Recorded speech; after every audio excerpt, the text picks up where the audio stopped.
What is going on, Browns fans? Welcome back to the Cleveland Post YouTube channel. Today we are back already. If you guys weren't with us earlier on today, we did have a live pregame show, and now we are doing a live end of the game post-game reaction show. The game currently still going on. It is currently, I think, second and goal for the Rams, about to go in and score their final touchdown to put the nail in the coffin for this game.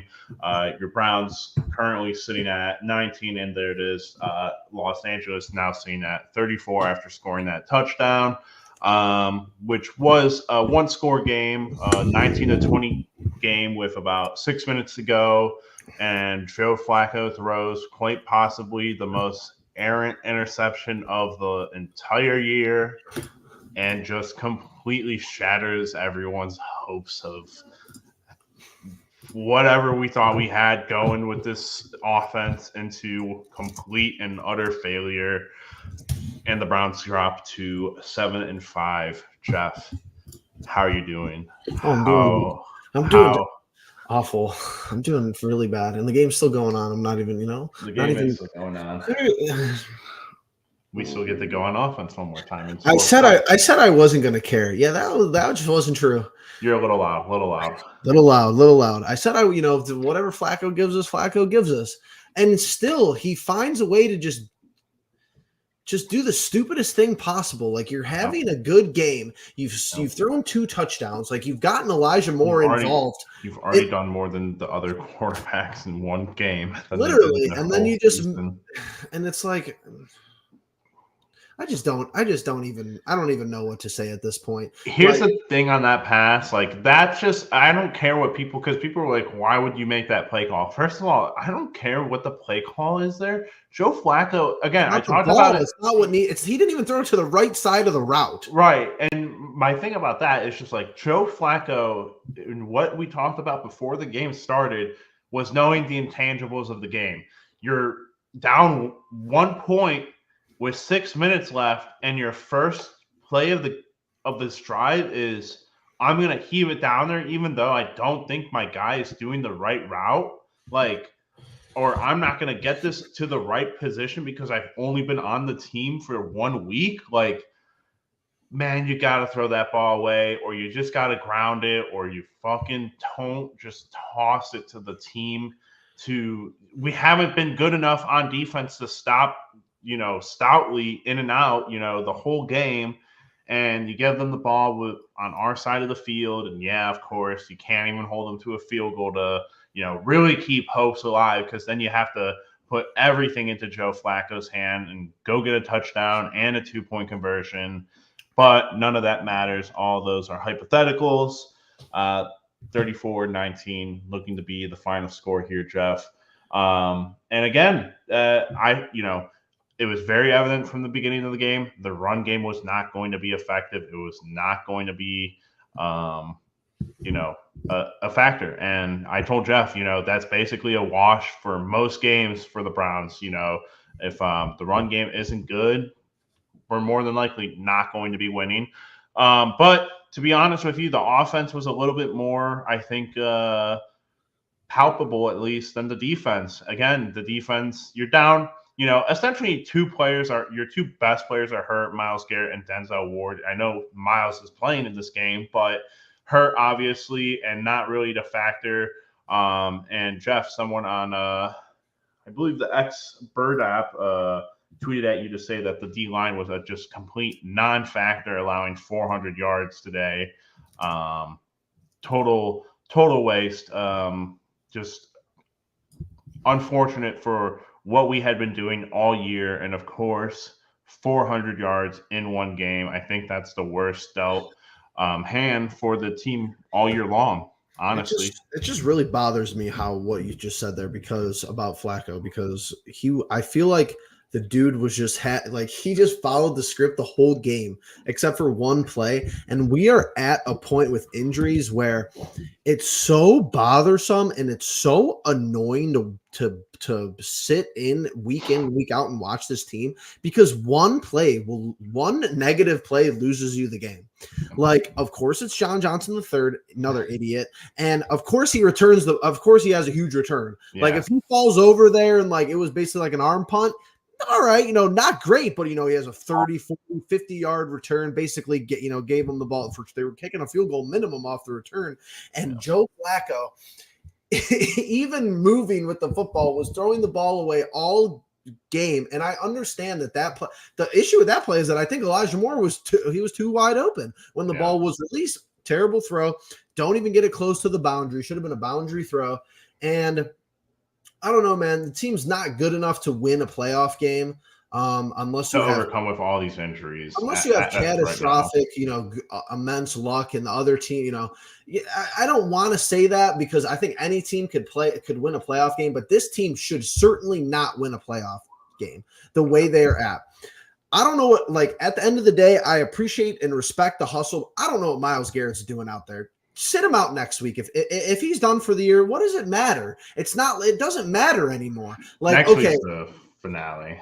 That's what I'm saying. But even at the end of the day, we'll probably win next week. That's the other thing. I'm almost certain we'll win next week. But Jacksonville's really elite on the road. I think they're 5-0 on the road, and I don't know if they're playing Cincinnati on the road this week. But I don't know. They haven't lost on the road this year. I'm almost certain. So this team we're playing next week is a lot better. This Rams team is no good. The teams that we have lost to are no good besides Baltimore. Denver is not that good of a football team. The Pittsburgh Steelers are not that good of a football team. You have a lot. Seattle is not that good. I just hate to break it to people. And Jake's, he's saying, is this the nail in the coffin? Next week. I don't want to say I wish it was, but you lose hope. So I think it's that's what the conversation was all week though, Jeff, that we were talking about is with this team, you get this second loss with Joe Flacco, now you've lost with every single quarterback. Now there's nothing to, bar Kevin from doing whatever he wants, which again, he's going to do whatever he wants. But, if Flacco won this week and then it's a foregone conclusion, hey, you're going Flacco the rest of the week or the rest of the year. I think you should. I think that outside of the last pass, too. He was exactly what we just needed was a competent quarterback. And it's just I don't know, man. If Myles isn't healthy though, you got to figure out what is going are you rostering Flacco next year? If DTR is ready to go, I don't know. It's going to be a tough decision because it really don't matter. Okay, either way, and when I say it doesn't matter, this team could lose out, and that would be horrific, and that would be terrible, and you could miss the playoffs. But you could win it. You could win one or two more games and still miss the playoffs. You could probably miss the playoffs with 9 wins. That's pretty much a foregone conclusion at this point. And when I say it doesn't matter on the other side, it's if you run the table and have some sort of Philadelphia Nick Foles type of run, then that's just going to happen. If that happens, that's going to be, just a miracle in itself. So if Joe Flacco leads you to the promised land and walks through the AFC and then we end up in the Super Bowl and win, that's not going to, it doesn't matter to me now. It doesn't matter to me now when we're 7-5 and you've lost 2 games in a row and, you need to split these games on the road trip. I understand we're a good team at home, but you just don't have the pieces. Now, if you're telling me that Myles Garrett's health improves and you get Denzel Ward back next week and you win, it's going to be back on. It's so hot and cold with this team. And at the end of the day, we just have to look ourselves in the mirror and be like, this team just does not have the available healthy players to do what they want to do as a franchise as far as their goals. Yeah, and again, overcoming the injuries that we have and, guys trying to play through it like Myles. Everyone is a little kind of banged up. But, God, Jeff, why do our safeties stink? Why can't we? Grant Delpit's the best safety we've had in the last 20 years, and all the rest of them have been bums. They only play good for the Rams. We have to sign them to big contracts and everything. The only one who maybe overperformed for his contract with Sunday. Oh my God! Remember when we bitch about Sendeo every week on this program, and he turned out that he was at least when Sendeo suited up, it's the you curse. knew he wasn't going to do stupid shit. I don't know what happens between JJ3 and Thornhill. They just go out there and do stupid stuff. Like, what do you? And they just can't cover. Like, they just don't cover at all for us. Like, of course, Cooper Kupp's going to be the guy who's running the route of, just sit down, just get to the end zone and sit down. And of course, you can't get a guy to just actually whack him or put a hand on him. So, and I think the accolades have been obviously deserved to the defense and Jim Shorts, but this is seemingly the first week where I think you're going to see negative talk that's justified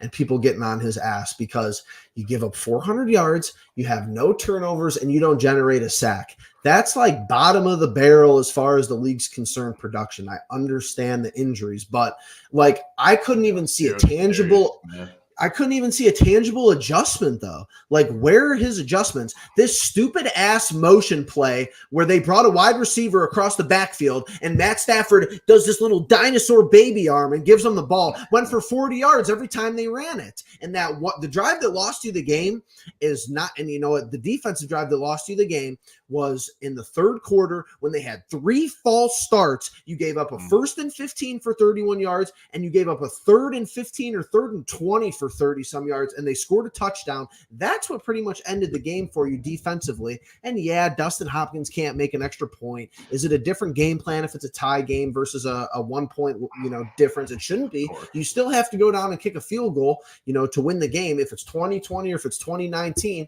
And yeah, of course Hopkins can't make it in a dome. I don't know what's up with these kickers. You can't make field goals and extra points in a dome. I mean, it's kind of embarrassing. I just can't believe extra point kicks can be missed at this point. And JT, obviously, I think that's when Jeff and I were trading texts this week and talking on and off and whatnot, it was like, with this fan base, it's more about the fan base than it is with the team, because Kevin gets the team going every week. Like, he has the right message week in and week out for them. And I feel like Jeff said, we lose these past 2 games, and they're against inferior teams, and you're going to play a far superior team with the Jaguars next week. And I still think that you could win. I think it's still viable. But the problem is, now the fan base, you're 2 weeks down, you're down in the dumps and whatnot, and you're coming home. It's not one of those games where you go in and everyone's going to be excited to be there. People are going to be there begrudgingly. And if at the first sign of heartache happens, the boos will rein in. And once the boos rein in, it gets to the players, and it's a whole mood swing. It's a whole, This week was more about morale than the win was the goal, but the morale was the objective. Right. And I think it's very, very much a factor. So, unfortunately, that's where we're sitting at. The AFC North. And of course, you get help this week. Of course, Denver loses. The Steelers, take a horrible loss at home. It's like, is it all doom and gloom? No, like you're still a 5 or 6 seed in the AFC, but it's just like the fashion of how we've lost. You do stupid stuff every week. Like, I don't understand how. I know I do understand. I'm lying to myself. Like, I understand. Like, when you're this short-handed, we could come on here, Justin, and every week, I think, outside of the Ravens loss, I think we could come on here and just it could be a 30-second live stream post game for every loss. We could say, if Nick Chubb is healthy, we're giving him the ball 20 times, he has 118 rushing yards, he has 1 or 2 touchdowns, and we win the game. And their defense is on the field the whole second half. And it's simple. So it's crazy that Nick Chubb alone would maybe just have us. Nick Chubb alone would have won the last 2 games. And a very complete no debate.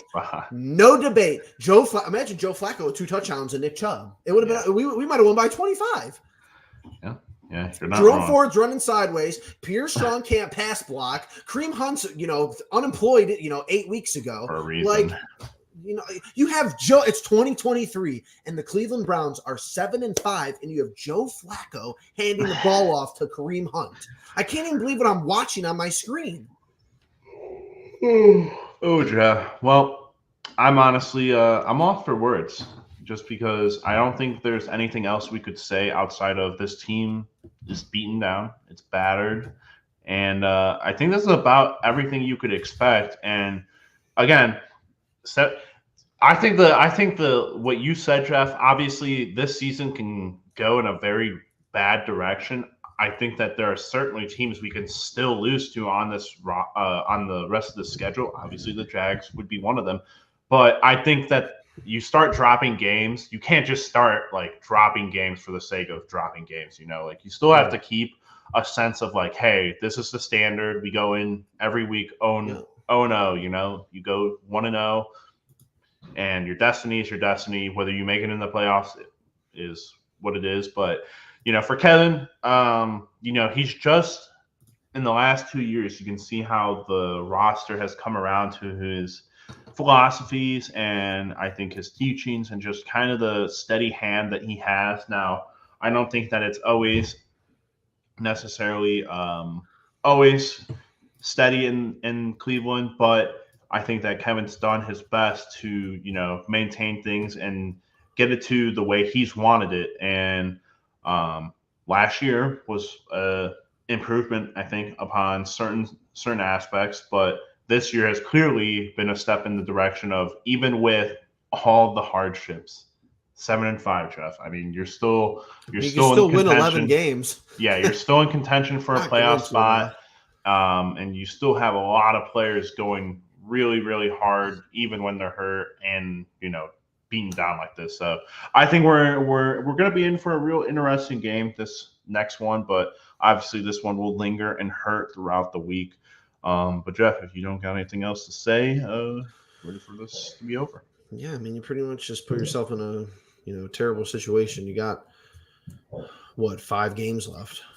5 games left, and you've had 3 must-win games in a row, I believe. So you could end up with 12. You could end up with 12 wins in reality. But are you going 5-0? No. If you go 3-2 though, you just have to be above 500 these last 5 games. And is that? Oh yeah, those are coming. Those are definitely coming back. They're coming back out. Can't lose at home. You can't lose games at home. Have we been uncharacteristically good at home? We've been good at home this year. We've been dog water on the road. Absolute dog water on the road. 4 of our 5 losses are on the road, or all 5 of them. Steelers are on the road. Ravens are on the road. These last 2 games are on the road. The Seattle game was on the road. All 5 of your losses are at home. You have 7 home wins.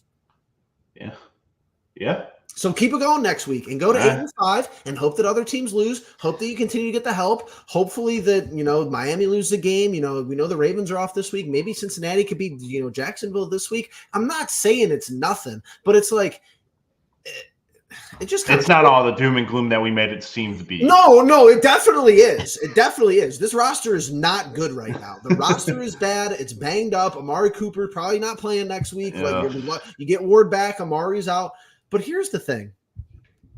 NFL's just really not that good this year. And maybe you say that that's better for competition. Maybe say it's actually better because, there's more teams involved. I just don't think it's that good this year. You have this team at the 5 or 6 seed and they're, we're this banged up.